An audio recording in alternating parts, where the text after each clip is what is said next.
What's up, friends? Okay, so asked a couple questions. Definitely appreciate all the feedback. Let's start with this sort of like playing over the changes idea that I want to throw out there. We're going to use the blues now. Everything I love using blues for lessons like this. It's easy to follow, right? It definitely gets us used to listening to what the rhythm track is doing and not just rambling. Like a big part, like once we start doing like, some of the other lessons that I posted about, like the rhythmic phrasing, understanding, building tension and releasing was sort of the last one that I did, to sort of move into a new realm. Is really listening to what the rhythm track is doing and playing your solo according to the rhythm track, right? So think of it in the sense of like, if we take the same scale, same scale and the same tempo even, right? If I just have like A minor, right? I'm gonna play this scale differently than if the progression was, right? It's still, now broken down, it's gonna be the same tempo, right? But because the chords are different, the chord changes are different, I'm going to be playing the scale differently, all right? So a great way to start is actually with the blues. The reason being, when we start getting into modes, sometimes we get stuck, and this is for anyone that's starting to learn some of the modes, sometimes we get stuck in needing to play all the notes in the mode. What I mean by that is, if we do have that scale, right? All right, and some of you guys might not know, the modes or whatever. I have my natural minor scale. Okay, just because I'm in that natural minor scale, that does not mean that every time I'm passing by notes that I have to hit that specific note. That gets us trapped a lot. Maybe I don't want that. Maybe I want to go a little bit more in a pentatonic route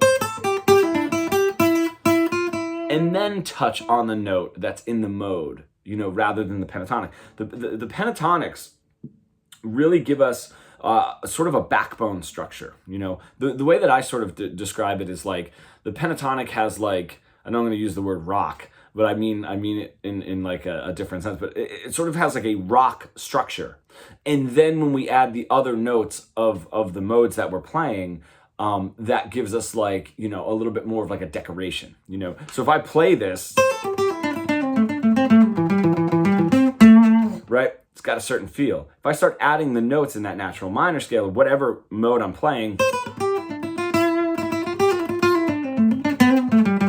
definitely starts moving in a different direction, okay? So just because we're playing in a certain mode, in this case minor, doesn't mean that we can't just go back to that sort of rock formation of the pentatonic, right? And we honestly will get stuck in that. We will say, if I'm gonna go from this note to this note, and I'm playing natural minor now, I have to hit that.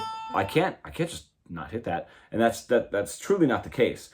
So when we're talking about blues now and listening to the rhythm tracks, all right, we have our pentatonic, which we're gonna stick to.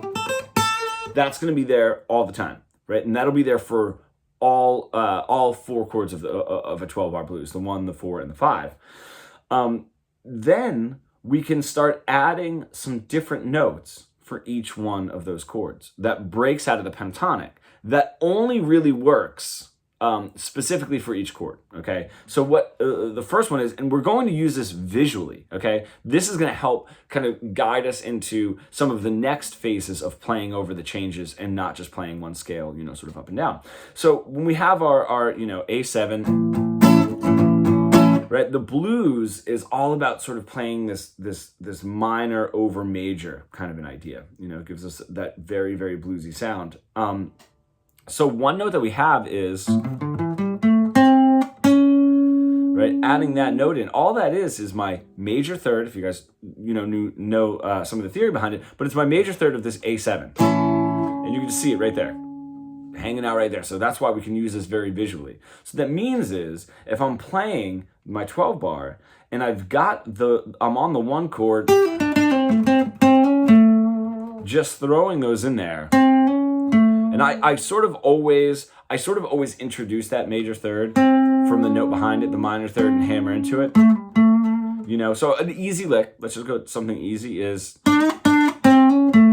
so just starting on the 7th fret of my G, bend up to get that blues note in, right? Bend up, regular 7, 5, hammer to that 6, that's my note.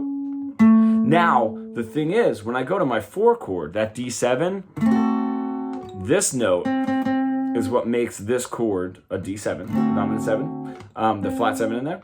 That is not going to work for that chord, right? It's going to clash a little bit. Not only is it going to clash, but now if you're using that note that's specific for the 1 chord over the 4 chord, now it no longer is special to the 1 chord. Okay, so that's another reason why we really want to pay attention to when it is that we're playing these notes and what the rhythm track is doing.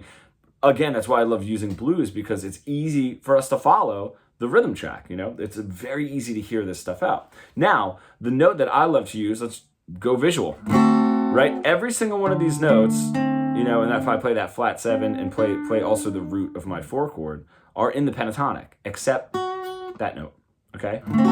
So I love adding that note in, and same idea, it's the major 3rd of my 4 chord, so I sort of do, you know, I tend to slide into that one as well, you know, so you sort of have these licks. Again, just because it's there doesn't mean we have to use it. You know, I'm just going down the pentatonic, and then when I go back up, I might introduce that on the 4 chord. All right, so that note really works. And then for my 5 chord, if I bring it up here, this note, just my 2nd, or would be the 7th fret of the bottom string, you know, works really well. That's also here if you play the pentatonic, you know, on your G string, the 4th fret, kind of bringing that down. That's a really great introduction. There is one more note that I'm going to mention just for a second, and that's that sort of major or natural 7, right, rather than the flat 7 that is usually in the pentatonic. I don't use that much, just because, but you might like that sound. I don't use it that much because that starts to get a little bit too modal, I think, for the blues, and I like to I want to keep definitely a little bit more of that bluesy sound over it. And this definitely works for me. This sort of idea of like, it's just a little too like classically musical or something. I'm not really sure necessarily how to describe the sound, but that's it. So now I'm gonna put on a backing track, and I'll play it using these changes over it, and you can kind of like see how it sounds.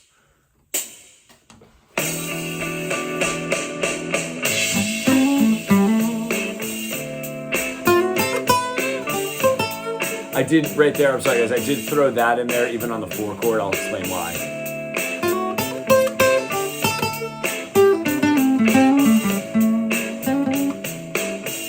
And then my 5.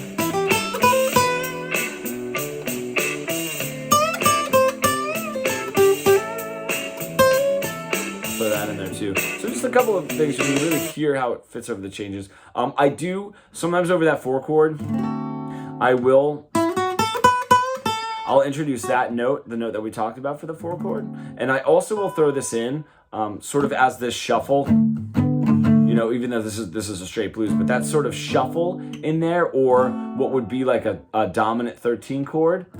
If you throw that in, that's that note as well. So that does tend to fit over the 4 chord a little bit more as well.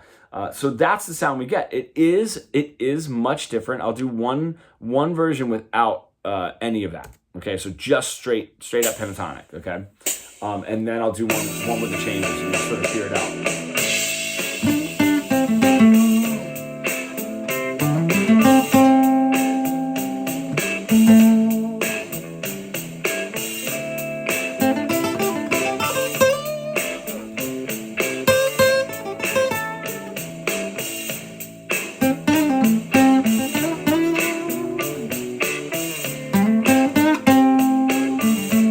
Definitely has that bluesy sound. Now, just throwing some of these in a little bit.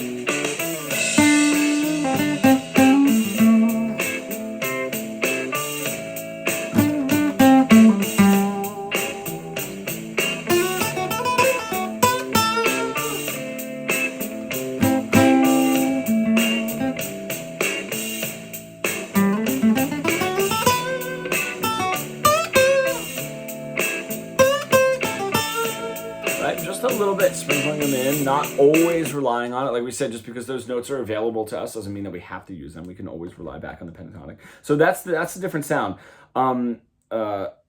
It's just it's a great introduction, especially because, like I was saying before, if we do this involves some movement. Not all of those extra notes are working for each chord, you know. And you know, you sort of like establish the sound, you know, the sound that you want. I have talked to a couple of blues players that really don't like that major third, you know, on that one chord. They feel like it just takes it out of genre a little bit, which I totally understand. So you sort of figure out what you like. But the reason that this is such a great lesson too is, if we have something that's a little bit more static, so if I just have like an A minor to a D minor, like the first example, and I am using my natural minor scale over that, even though I'll be hitting certain notes, you know, for the 4 chord, for the D minor, and certain notes for the A minor, the notes don't change. Okay, so it can become a little bit static in that sense. With this, you can really hear each one of those chords really, really well, because we're introducing brand new notes that we're not playing over some of the other chords. So something to throw in your playing a little bit, to see how you like it. Even if you're not super into the sound, I do recommend practicing a lot with that idea, just because that will help you start recognizing and hearing out those changes as you get into something that's either more complicated or just something that's more modal, that just sticks to a static mode. Doesn't need to be more complicated. It's just such a great example because that progression really just gets like stuck in our head, you know, and it's easy to sort of hear out. So anyway, I hope that worked for some of you guys. As always, comment, DM. I'll be able to answer some questions, and have a good day, guys.